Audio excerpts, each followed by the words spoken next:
자, 우리 앞뒤 사람 인사하겠습니다. 잘 오셨습니다. 만나서 반갑습니다. 사랑합니다. 축복합니다. 은혜 받으시길 바랍니다. 우리 3, 4층도 은혜 받으시길 바랍니다. 저는 오늘 야곱 시리즈 8번째입니다. 상처입은 훈장이라는 제목으로 여러분과 말씀을 나누겠습니다. 야곱이라고 하는 이 인물을 우리가 계속 8번째 이렇게 조명을 하고 있습니다. 야곱 하면 아브람, 할아버지가 되는 아브람의 손자고요.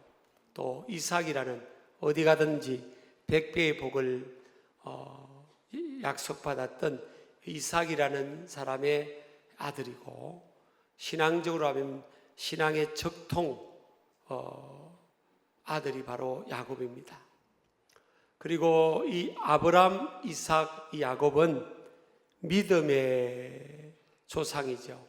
그래서 우리가 1차적으로는 이스라엘 백성들, 민족이 아브람, 이삭, 야곱의 후손이 되고요. 두 번째는 우리가 광의적으로 보면 예수 그리스도를 믿는 믿음 안에서 우리 모두가 아브람과 이삭과 야곱의 후손이 되는 것입니다. 그런 면에서 우리가 더 이 야곱에 대해서 집중을 하는 데서 의미를 갖게 될 것입니다. 자, 하나님께서 이제 야곱을 만나 주시죠. 또 바꿔 말하면 야곱이 하나님을 만나게 됩니다. 그 고난과 인생에 풀리지 않는 난제인 이 에서와의 관계의 고통을 통해 야곱은 결국 하나님을 정말 간절히 찾게 되고, 그로 인해서 하나님을 만나게 됩니다. 그때 우리 하나님께서 야곱의 이름을 바꿔주세요. 야곱에서 이스라엘이라는 이름으로 바꿔줍니다. 이 야곱에서 이스라엘로 이름이 바뀐 데는 굉장히 의미들이 있죠. 이 야곱이라는 이름은 발 뒤꿈치를 잡았다.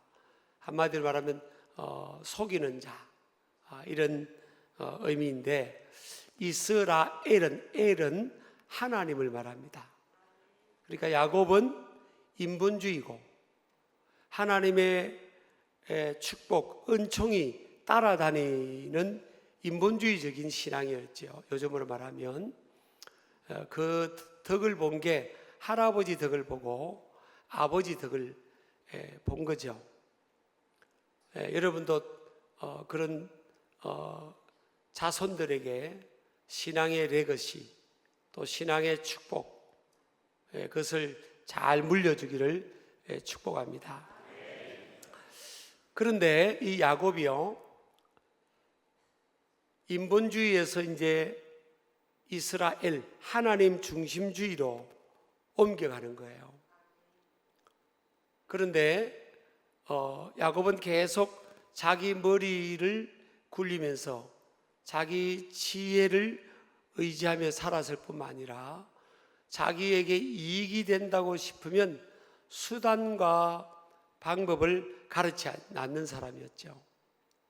그래서 에리 프롬이 현대인들은 use person, love thing 시대가 될 것이다 그랬어요.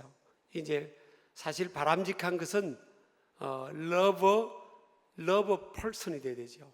사람은 사랑하고 use things, 사물은 사람을 사랑하기 위해서 잘 활용하는, 이것이 바람직한데, 현대인들은 사람을 이용해서 재화나 사물과 포지션을 확보하기 위해서 사람을 이용하는 시대가 될 것이다 그랬습니다.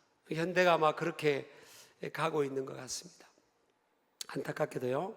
그런데 하나님이 보실 때 누군가를 부르셔서 믿음의 조상, 열국의 아비로 불렀다는 것은 뭐예요? 아버지라는 것은 자녀를 보호하는 겁니다.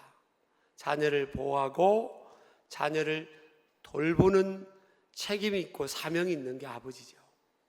아버지가 자녀의 것을 빼앗고 자녀를 시기 질투하고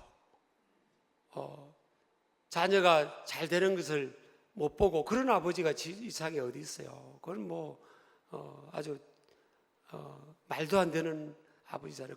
일반적으로는 자녀를 돌보고 자녀를 위해서 희생하고 자녀의 필요를 공급하는 거잖아요.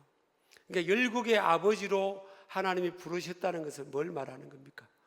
모든 나라의 사람들을 돌보고 내 핏줄, 내 혈육말이 아니라 모든 나라의 사람들을 돌보고 그들로 하여금 하나님을 믿도록 하는 것이 하나님의 부르심의 목적이죠. 아브라함, 이삭, 야곱을 부르신 목적이에요. 근데 야곱이 그렇게 살지를 않으니까 자기 유익만을 우선 생각하고 오히려 타인과 다른 사람들, 더 나아가서는 모든 지구상의 사람들을 사랑하고 축복하려고 하는 그 마음을 갖지 않는 거예요. 심지어는 위기를 겪었을 때 자식들을 그 위험에 자기보다 먼저 앞장 세웁니다. 이게 말이 안 되는 거잖아요.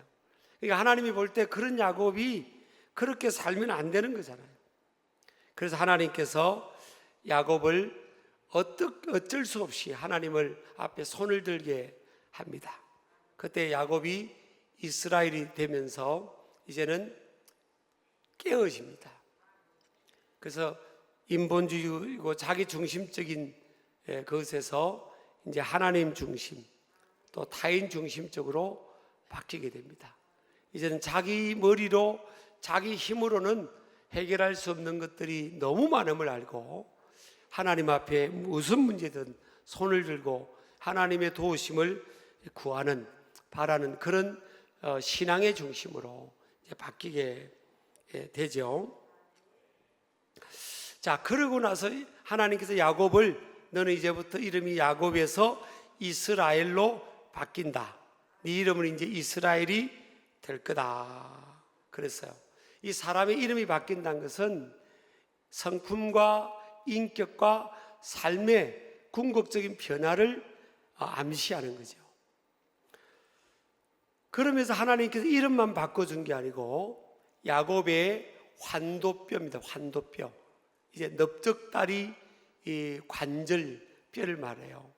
이 환도뼈를 탁 칩니다. 요즘 말하면 엉치뼈 같은 이걸 하나님이 치세요. 그래서 오늘 성경에 보니까 그 엉치뼈가 환도뼈가 위골되었다.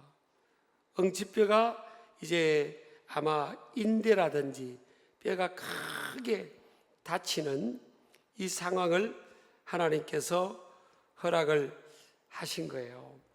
그래서 야곱이 그때부터 계속 평생 절었다 그랬어요. 평생 다리를 절면서 다닌 거예요. 그 당시는 어려실 수도 있는 게 아니고, 그러니까 아마 인대를 크게 다쳤던지, 뼈가 이렇게 골절이 됐던지, 이렇게 해서 이제 요즘 같이 이렇게 팔로업의 치료가 안 되니까 야곱이 이제 다리 장애가 있은 거예요. 평생 이렇게 절면서 고통 속에 이렇게 살아간 거예요. 여러분, 하나님께서 야곱을 사랑하시잖아요. 그래서 베델의 언약, 창세기 28장의 그 언약을 통해서 네가 어디로 가든지 내가 너와 함께 해주겠다고 하셨다고요. 그리고 내가 내게 허락한 것을 다 이루기까지 너를 지키고 이끌어서 너를 떠나지 않게 해주겠다. 이렇게 베델의 언약, 약속을 한 겁니다. 그러니까 하나님이 너무 사랑해주고 지켜주고 보호해주고 인도해주고 잘되게 해주겠다고 약속을 했단 말이에요. 그런데 야곱이 지금 이 환도뼈를 다친 거예요. 그 다리를 평생 절은 겁니다. 여러분, 하나님께서 왜 야곱의 삶에 이런 고통과 불편한 상황을 허락하셨을까? 하나님이 개입을 하신 거예요. 왜 그러셨을까요? 하나님은 야곱의 연약함을 잘 아셨어요. 야곱의 연약함이 뭐예요? 머리를 잘 굴리는 사람이잖아요. 자기 머리와 꾀를 의지하고 살아가는 사람이라고요. 근데 하나님은 그것 가지고는 야곱을 열국의 아비로, 모든 민족의 아버지로, 큰 마음을 품은 그 아버지의 그릇으로 자식들을 품는 것처럼 그렇게 되지 못하니까 하나님께서 이제 그 상처를 준 거죠. 그 고통을 허락하신 줄을 믿으시기 바랍니다. 그래서 이 야곱이 또 야곱 같은 인생은요, 뭐 문제가 이렇게 있을 때는 막 하나님 찾다가 문제가 해결이 되면 또 언제 거듭난 듯이 옛날 생활로 자기 중심적으로 욕심을 따라 머리를 굴리면서 인본주의적으로 살아갈 수 있는 가능성이 많은 거예요. 물론 야곱만이 아니에요. 대부분의 인생이, 저를 포함해서 우리 모두가 대부분 우리가 동의할 수밖에 없습니다. 이게 인간의 연약함이에요. 인간의 연약성이라고요. 그래서 하나님께서 이 야곱이 다리를 절면서 고통스럽잖아요. 이게 인대를 다 이렇게 해서 고통스러우면서 아플 때마다 하나님 생각을 하는 거예요. 그 야곱은 다리가 아프니까 도망을 못 가는 겁니다.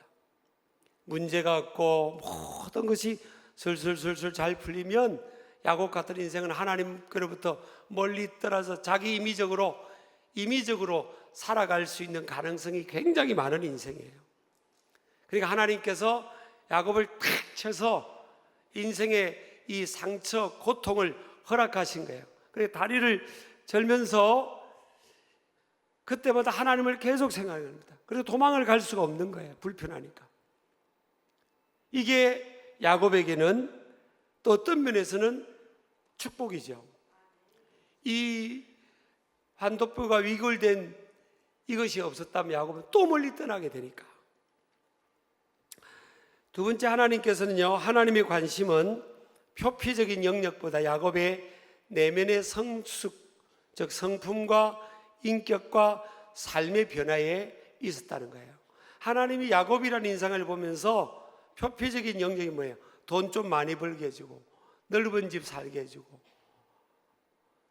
비즈니스가 좀 더 잘 되게 해주고, 이것은 인간의 본능적인 관심 영역이에요. 하나님의 관심은 그게 아니에요. 여러분, 우리가 잘 생각이 됩니다. 제가 부정적인 사람이 아닌데, 조금 띄워주세요. 부정적인 사람이 아닌데 잘 생각이 됩니다. 이 팩트입니다. 실존적 팩트예요. 하나님은, 여러분, 우리가 몇 평집에 사는 게 별 관심이 없어요. 덤으로 우리에게 누리라고 주신 거고, 우리 통장에 잔고가 얼마 있냐, 그거 하나님이 그것 때문에 우리를 부르신 게 아니라고요. 여러분, 우리 인생이라는 것은 과거 우리 태어나면서부터 어디까지 연결되는가 하면 하나님 나라까지 연결이 되는 거예요. 영원한 세계까지 연결이 된다고요. 하나님 나라는 죄가 없는 곳이에요. 죄인이 갈 수가 없어요. 신의 성품을 가진 자만이 참여할 수 있는 거예요. 그래서 예수 그리스도를 믿는 믿음 안에서, 여러분, 잠깐 믿는 믿음을 통해 끝난 게 아니에요. 여기는 베드로 사도를 통해 베드로전서에 보면 자라가라 그랬잖아요. 에베소서에는 신의 성품에 참여하는 자가 되었다 그랬잖아요. 예수 그리스도를 통해서. 그러니까 우리의 내면이, 하나님의 관심은, 인간의 관심은 겉모습, 겉이에요. 겉, 표피적인 것. 하나님의 관심은 내면이에요. 우리 내면이, 성품이, 또 인격이, 삶이 얼마나 변화되냐는 겁니다. 우리가 은혜 받는 것도 처음에 성령 충만함을 받고 성령의 임재를 경험하고 내조하심을 경험하잖아요. 성령 충만함을 통해 능력을 받아서 복음을 전하고, 또 은사를 주셔서 자신과 교회를 세워가는 거예요. 여기서 끝나는 게 궁극적 마지막은 뭐예요? 갈라디아서 5장에 있는 말씀, 성령의 9가지 열매라고요. 사랑과 희락과 화평과 오래 참음, 자비, 양성, 충성, 온유, 절제. 이게 예수님의 성품, 하나님의 성품입니다. 이 9가지 열매가 지상에서부터 그것이 변화를 통해서 그런 열매를 맺어 가서 그것이 하나님 나라까지 연결이 되는 거예요. 근데 야곱과 같은 기질은 결코 성품적 변화, 인격적 변화, 삶의 변화에 관심이 없는 영역이에요. 그럼 어떻게 하든지 뭐예요? 내가 복을 많이 받고 더 많이 갖고 삼촌 거 내가 빼앗고 S라는 형제 거 내가 갖고 이거에 관심이 많은 사람이에요. 그러니까 하나님의 관심은 이게 아닌 거예요. 야곱을 부를 때는 그 내면이 하나님을 닮아가고 열국의 아버지로 사명을 갖고 살고 많은 이들을 품고 베풀고 섬기고, 그래서 그 야곱을 통해 하나님을 사람들이 알고 믿도록 하나님이 그렇게 하시는데, 야복강에서 하나님 만날 때까지는 야곱을 통해서 하나님 믿은 사람이 어디 있어요? 하나님의 어떤 그 감동을 못 받는 거예요. 야곱의 삶을 보면 고집, 욕심, 고집, 수단과 방법을 가지 않고 막 자기 자신을 위해서 취하고, 이게 보이는데 야곱이 하나님이 그렇게 사는 모습을 놔두겠냐고요. 그래서 하나님께서 이름을 바꾸시면서 그날 밤에 탁 쳐버린 겁니다. 그 야곱이 꺾여버렸어요. 이 꺾일 때 얼마나 고통스럽고, 이게 평생의 고통인 거예요. 여러분, 하나님이 쓰시는 사람 중에 보면 성경의 인물 중에 가장 위대하게 쓰임받은 인물이 바울 아닙니까? 바울 사도. 바울 사도가 참 인물이잖아요. 근데 하나님 앞에 바울이요, 한 가지 가시가 있었어요. 고통이 있었는데, 상처가 있었는데, 뭔가 하면 병이 있었어요. 병.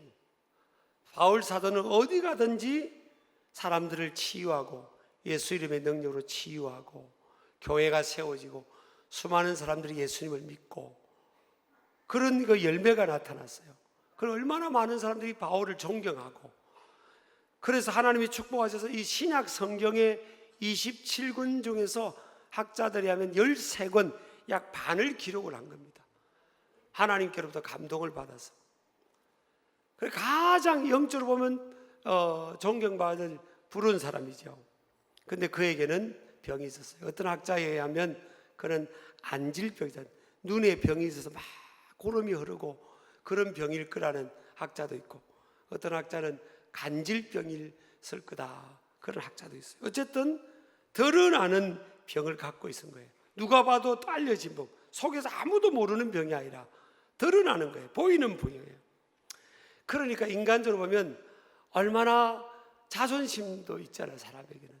사람들은 존경하고 치유의 복음을 전하고 사람들을 치유하는데 자기는 아픈 게 다 드러나 있는 거예요. 그래서 하나님 앞에 이 바울 사도가 간절히 기도를 한 겁니다. 하나님, 이 병을 좀 고쳐주세요. 이 가시를 좀 빼주세요. 그리고 3번을 기도했다고 그랬어요. 3번을 기도했는데 특별하게 고쳐주세요, 고쳐주세요, 고쳐주세요, 이 3번이 아니라 특별하게 특별 작정 기도를 하고 한 거예요. 우리 아내가 저를 만나기 전에 40일 특별 기도를 3번이나 한 거예요. 그리고 저를 만난 거예요. 제가 이런 사람입니다. 대단한 사람이라는 게 아니라 은혜인 거예요. 그러니까 은혜가 임했으니까 또 저같이 내세울 거 없는 사람을 긍휼히 불쌍히 여기서 또 하나님 안에 선택한 거 아니겠어요? 반응이 없네요. 자, 그래서 이 바울 사도가 간절히 3번을 기도를 한 겁니다. 작정 기도를. 근데 하나님의 응답이 고쳐주겠다는 응답이 안 오고, 고린도서 12장 7절부터 10절에 보니까 하나님께서 그렇게 말씀하시는 거예요. 내 은혜가 내게 족하도다. 9절에 보면 나에게 이르시기를, 나는 여기서 바울을 말하죠. 나에게 이르시기를 내 은혜가, 여기서 뭐예요? 하나님의 은혜를 말하는 거죠. 내 은혜가 너한테, 바울 너한테 족하다, 충분하다, 인업하다는 거예요. 왜 내 은혜가 족한가 하면 내 능력이, 하나님의 능력이 약한 데서 온전하여 짐이라 하신지라. 그러므로 도리어 크게 기뻐함으로 나의 여러 약한 것들에 대하여 자랑하리니 이는 그리스도의 능력이 내게 머물게 하려 함이라 그랬어요. 10절에 보면요, 그래서 약할 그때가 곧 가면 내가 약한 그때에 강함이라 그랬어요. 그러므로 내가 그리스도를 위하여 약한 것들과 능력과 궁핍과 박해와 공고를 기뻐하노니 이는 내가 약한 그때가 강함이라. 참 이게 역설이죠. 자, 이 하나님의 영역은 다 역설이에요. 죽어야 사는 거죠. 십자가 고난을 통해 부활이 나타난 거잖아요. 약할 자를 통해 세상적으로 다 갖춘 강한 자를 통해서 하나님의 강함을 드러내는 게 아니에요. 그럼 하나님의 영광이 크게 드러나지는 못하잖아요. 그래서 하나님은 약할 때, 약한 자, 약함을 통하여 하나님의 강하심을 드러내는 거예요. 사람도 그렇잖아요. 힘이 빠져야 되는 거예요. 내 힘이 빠져야 하나님의 힘이 나를 통해 작동하는 거죠. 내가 강하면 하나님이 역사할 수 없는 거예요. 그러니까 의지적으로도 내 생각에서도 하나님의 생각이 딱 들어오면 내 생각은 바로 내려놓아야 되는 겁니다. 여러분, 이 피조물 생물들도 보면 그 중에 오래 생존하는 게 보면 이 뱀이 있잖아요.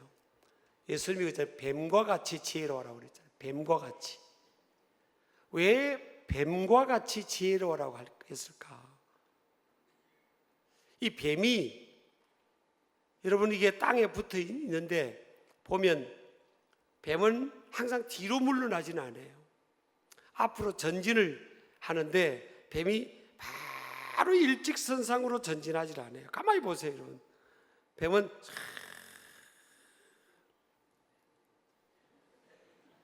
장애물이 있으면 싹 피해가는데 결국은 앞으로 가요. 뱀은 뒤로 가진 않습니다. 계속 앞으로 가요. 그런데 유연하게 이렇게 하래요. 마태복음 5장에 보면 온유한 자가 복이 있나니 그들이 땅을 기업으로 받을 것이며. 온유하다는 게 뭐예요? 부드러운 거예요. 제가 우리 큰딸이요, 이제 총회를 마쳤는데 천장에 현수막을 하나 걸어놓은 거예요. 제 안방 천장에. 그게 지금도 붙어 있어요. 아빠를 이제 사랑하는 마음이죠. 딱 붙여놔서 보면 온유, 부드러움 해가지고 제 사진을 내게, 우는 사진을 내게 붙여놨어요.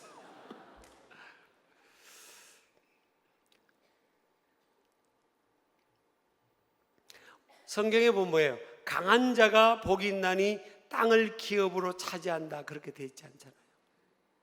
온유한 자가 복이 있나니, 부드러운 자가 이긴다는 거예요.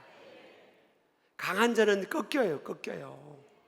목소리 크고 고집 막 세고 그런 사람이 이길 것 같죠? 가만히 역사를 보세요. 부드러운 자가 이기는 겁니다. 부부 가운데도 누가 이기겠습니까? 부드러운 사람이 이기는 거예요. 부드러운 사람이 다 갖게 돼 있어요. 이 사회생활도 마찬가지예요. 그러니까 부드러워야 됩니다. 우리 신길 가족들, 하나님 백성들은 온유의 열매를 맺기를 축복합니다. 그래서 하나님께서 야곱을 쓰시기 위해서 그 약함, 상처, 고통을 허락하신 거예요. 하나님께서 바울을 끝까지 쓰기 위해서 하나님께서 그 상처를, 그 연약함을 허락하신 거예요. 그래서 바울이 그것을 깨닫고 그 약한 것들을 기뻐했다 그랬잖아요. 약한 것을 기뻐했다고요. 여러분 고린도서 12장 12절에 보면 사도의 표가 나옵니다. 사도의 표가 된 것은 사도의 표, 증거가 뭐냐? 표적, 기사, 능력이 앞에 와 있지 않아요. 다 필요한 거예요, 사실은. 근데 뭐예요? 제일 앞에 모든 참음이에요. 그가 사도라면 뭐예요? 모든 참음이에요.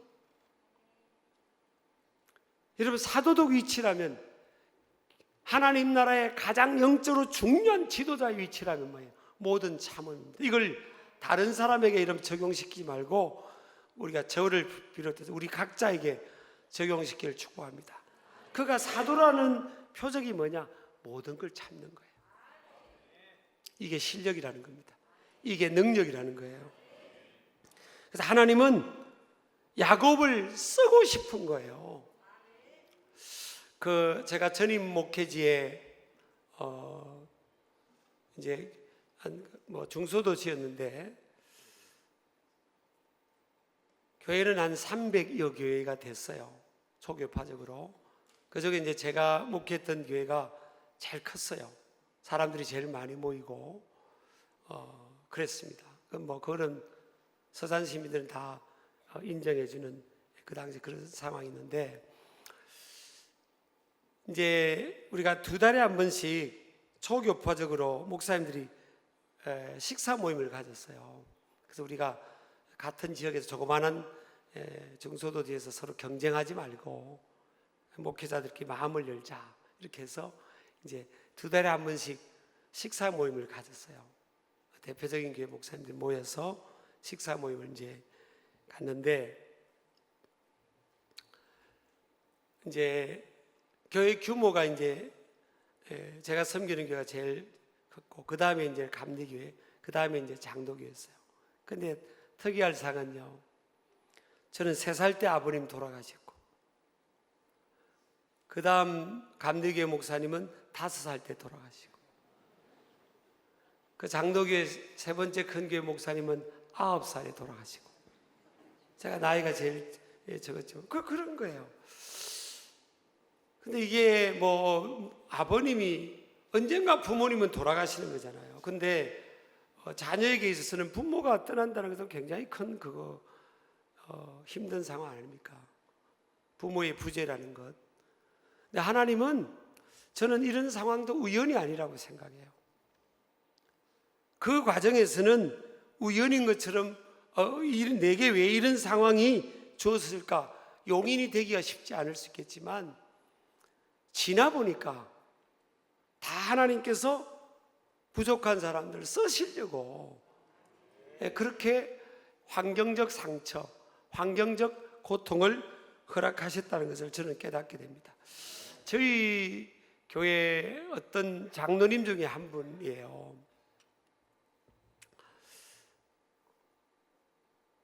저는 그렇게 표현해 주셔서 참 고맙더라고요. 이제 사람을 면밀히 우리가 관찰을 하잖아요. 근데 그분이 그래요. 이제 저에게 덕담을 하신 거죠. 목사님을 보니까, 그분이 저한테 하신 말씀. 3살 때 아버님 돌아가시고 어머님도 없이 부재 중에 할아버지 할머니 때 자라고, 또 어떤 데 간증 들어보니까 굶은 때도 있다고 그러고, 별일이 왜 있으셨을 텐데, 제가 이렇게 그분이 보실 때 이게 좀 밝고, 이렇게 좀 긍정적이고 밝고,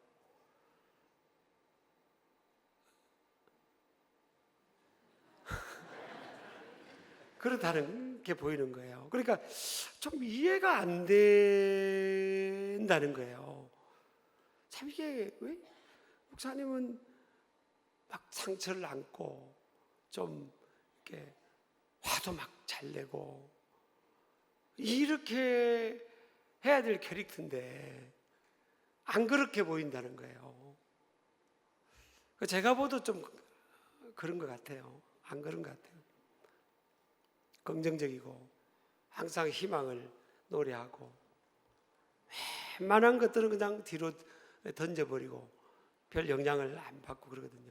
그게 저는 이것 때문입니다. 상처와 이 아픔은, 고통은 내 인생의 훈장이라고 생각해요. 저는 빠르게 그렇게 생각합니다. 고통이 오면 고통스럽죠. 누군가가 통해, 환경을 통한 이런 것들이, 상처는 아픔이잖아요. 아픈 만큼 성숙하지만 아픈 거예요. 근데 그걸 훈장으로 생각하는 거예요. 바울이 자기가 평생 그 육체의 가시를 어떻게 할 수가 없었잖아요. 몸부림친 거 아닙니까? 근데 하나님께로 딱 응답을 받고 나서는 뭐예요? 그걸 기뻐했다 그래요. 10절에 보면요, 고린도후서 12장 10절에 보면, 그러므로 내가 그리스도를 위하여 약한 것들과 능력과 궁핍과 박해와 곤고를 기뻐하노니. 지금 바울이 뭘 기뻐해요?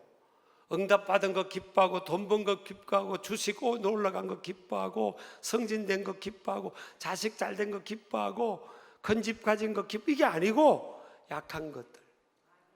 이 안에는 뭐 질병도 있고요. 능력은 뭘 말합니까? 인격적 모독을 당한 거 아닙니까? 능력이란 것은 많은 사람들 앞에서 인격적 모독을 당한 거예요.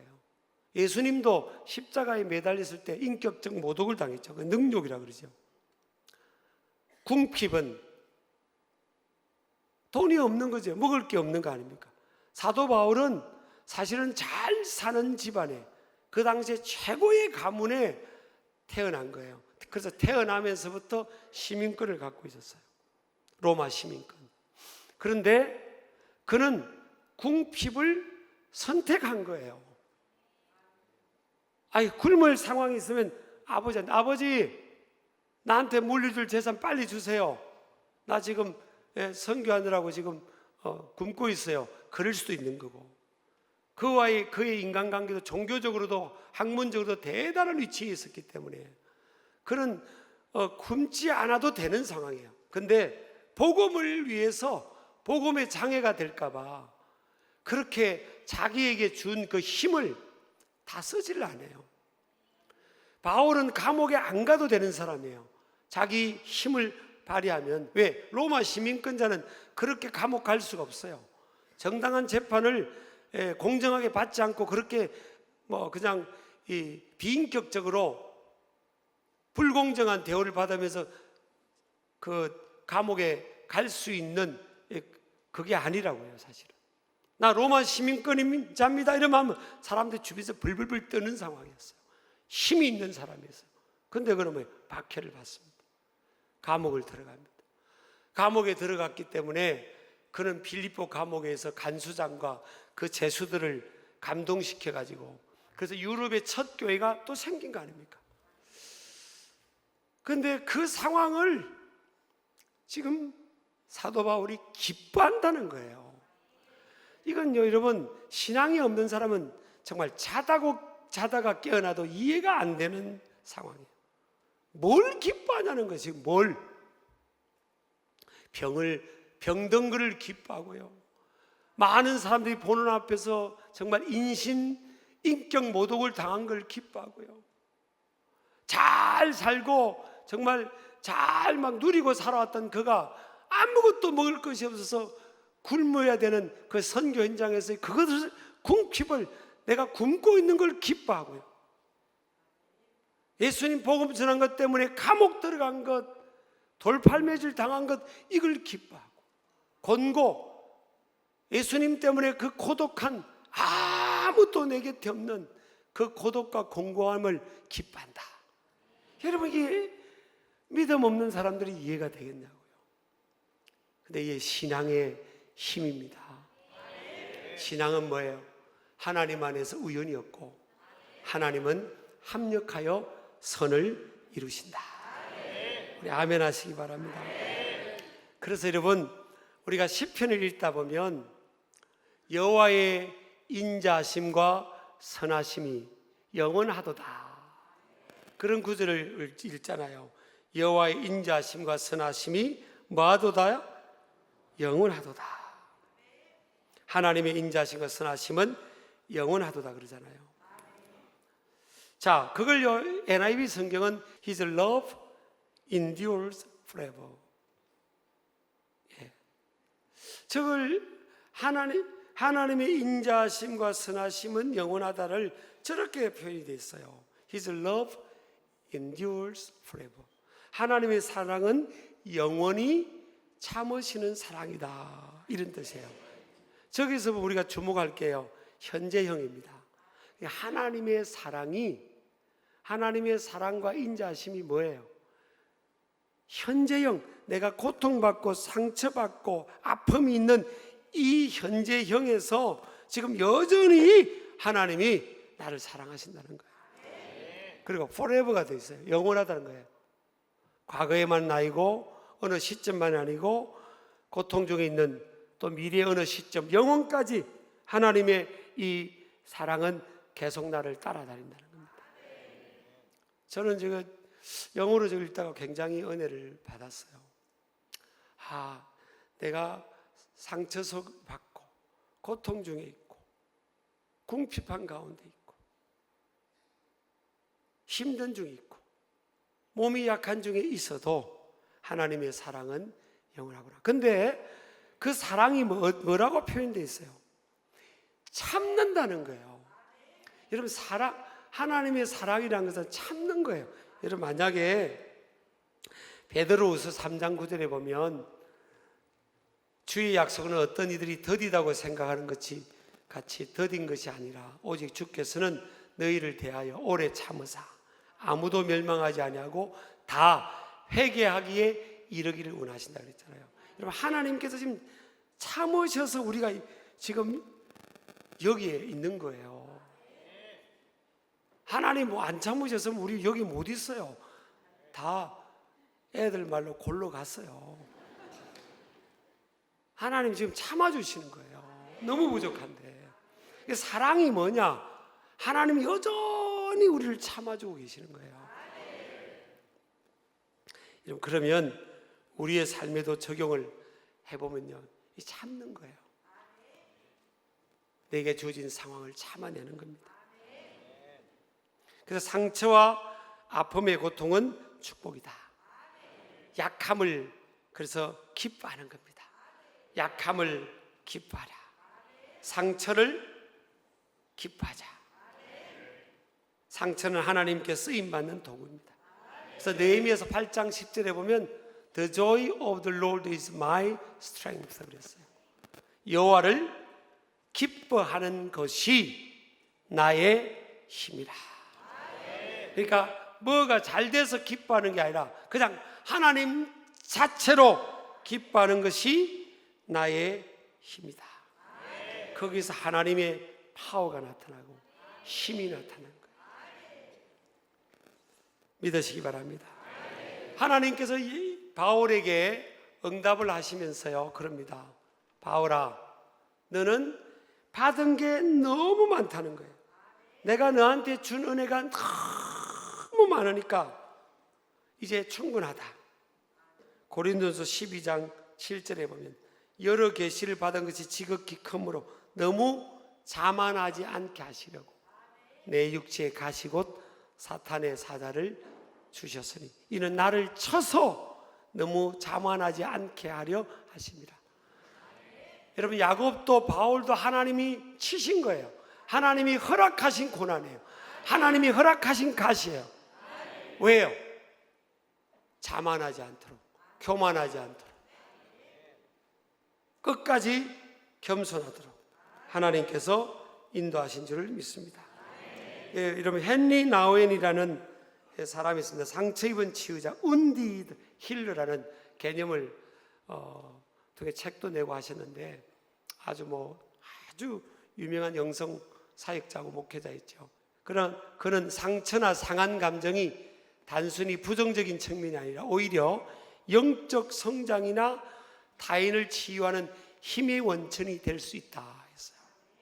그래서 이 상처의 유익을 4가지로 말했습니다. 빠르게 제가 전달하겠습니다. 상처는 자기 인식의 길을 연다. 상처, 고통을 통해서 자기 연약성, 자기 인간성의 연약함을 깊이 이해하게 된다는 거죠. 두 번째는 상처는 타인과의 공감과 연결을 가능하게 한다. 치유자는 자신의 상처를 통해 치유한다는 겁니다. 여러분요, 누군가가 고통받고 있는 그 사람을 도울 수 있는 사람은 그 고통을 경험해 본 사람이에요. 그래서 우리 예수님이 왜 우리를 치유할 수 있냐? 우리의 인생의 모든 고통과 상처를 예수님이 먼저 치유하신 겁니다. 그래서 우리 예수님께 가지고 나면 다 치유를 받을 수 있는 거예요. 사람은요, 이 공감 능력은 sympathetic heart잖아요. 공감 능력은 그 상대방의 상처를 내가 겪은 사람만이 공감할 수 있는 거예요. 제가 어떤 후배 목회자에게 설교가 늘려면 공감 능력이 듣는 청중들의 그 아픔을 이해하는 능력이 확장이 돼야 된다. 근데 이 공감 능력이 책을 통해 배우는 것도 아니고 어디서 배우겠어요? 결국 하나님 안에서 만져져야 되는 거예요. 한마디로 말하면 이 부서뜨려져야 돼요. 저를 포함해서 우리 모두가 부서뜨려져야 하나님이 원하신 몰딩, 이 만들어지는 거예요. 토기장이신 그분이 우리를 부서뜨려서 하나님이 원하시는 대로 우리를 이렇게 몰딩하는 거예요. 부서뜨려질 때는 아픈 거예요. 아픈 겁니다. 고통스러운 거예요. 근데 그 고통을 통해서, 상처를 통해 우리가 몰딩, 만들어지는 거예요. 그래서 우리가 이 고통, 아픔을 원치 않아요. 원하는 사람 아무도 없어요. 근데 하나님은 여전히 변하지 않으세요. 하나님은 양보하지 않으세요. 왜? 그것이 우리에게 유익이 되니까. 그 고통이, 상처가 현재형에서는 그 아픔이 되니까 너희들 참아내라는 거예요. 근데 그게 너희들에게 유익이 되고 복이 되고 더 쓰임받을 수 있고, 또 너를 하나님 앞에 더 겸손하게 끝까지 신앙적으로 완주할 수 있게 만든다는 거예요. 저와 여러분, 이 약할 때 강합니다. 상처가 훈장이다. 여러분, 인생을 살면서요, 상처받을 상황이 주어지고 고통이 내게 주어지면 빨리 생각을 바꾸셔야 돼요. 상처와 고통을 크게 보지 말고요, 야, 훈장 하나 다네. 여러분, 훈장은 많을수록 좋은 거예요. 훈장은 우리를 명예롭게 하는 거 아닙니까? 훈장이 많을수록 좋은 거예요. 그래서 여러분, 오늘 야곱을 보면서 야곱이 평생 절고 다니는 이 상처, 고통, 이것이 결국 야곱을 이스라엘로 만들고 끝까지 이스라엘로 살아갈 수 있는 그 원천, 그 힘의 원천이 어디냐? 그 상처고 고통이다. 여러분, 우리가 내 감정이 다 못 따라와도요, 상처나 고통의 상황이 주어지면 의지적으로라도 감사합니다. 구약의 제사 중에서, 예배 중에서 그리 아니하실지라도 감사가 해, 낙헌제입니다. 영어로 하면 nevertheless, 감사. 그리 아니할지라도 감사. 따라서 감사. 감사합니다. 이 감정보다 앞서는 거예요. 의지. 감사합니다. 감사합니다.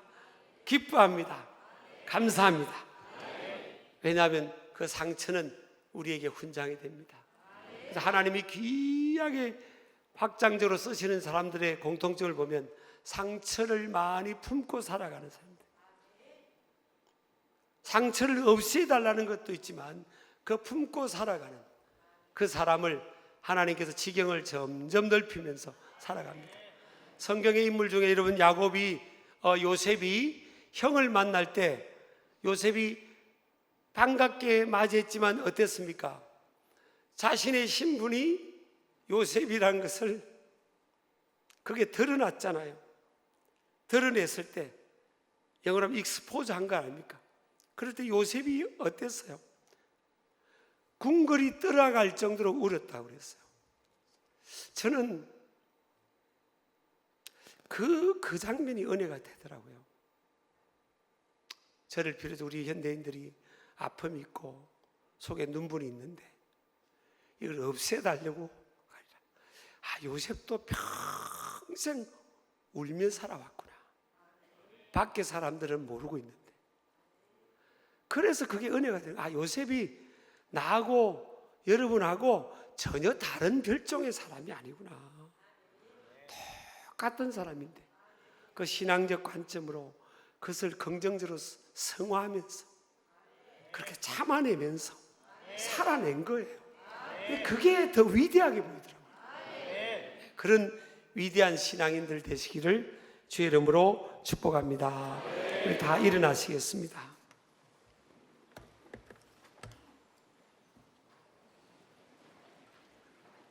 우리 말씀을 들은 걸 생각하면서 우리 찬양을 가사를 생각하면서 함께 하나님 앞에 고백하며 나아가겠습니다. 약할 때 강함 대신에.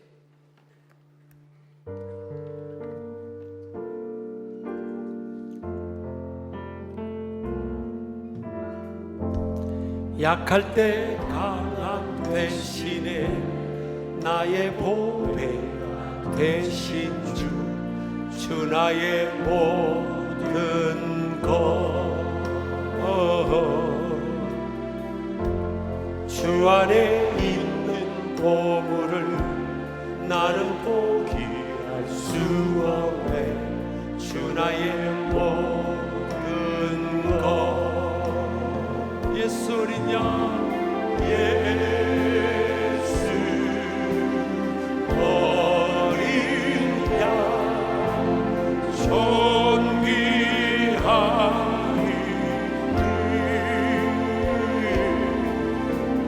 예수 어린 양 존귀하니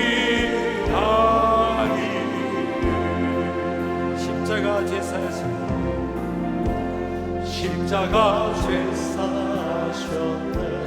주님의 이름 찬양해. 주 나의 모든 것.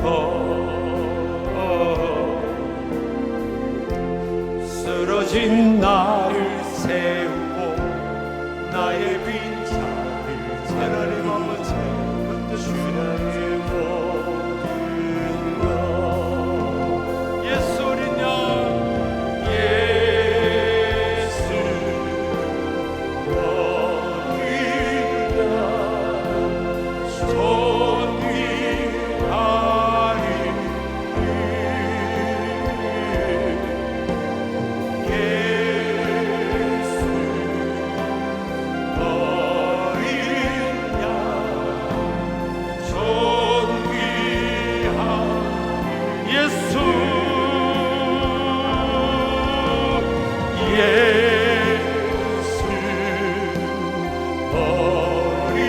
어리냐 존귀하니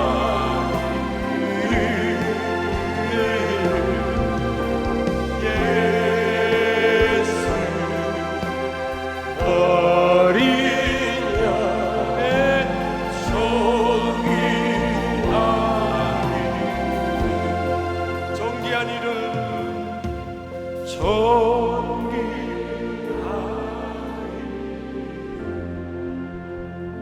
여러분 함께 가슴에 손 얹고요 한번 주여 요셉처럼 바울처럼 야곱처럼 하나님께 매달려 하나님 끝까지 상처입은 훈장 달고 끝까지 승리하게 하여 주옵소서. 주여 기도합니다. 주여 주여 주여 예수 어린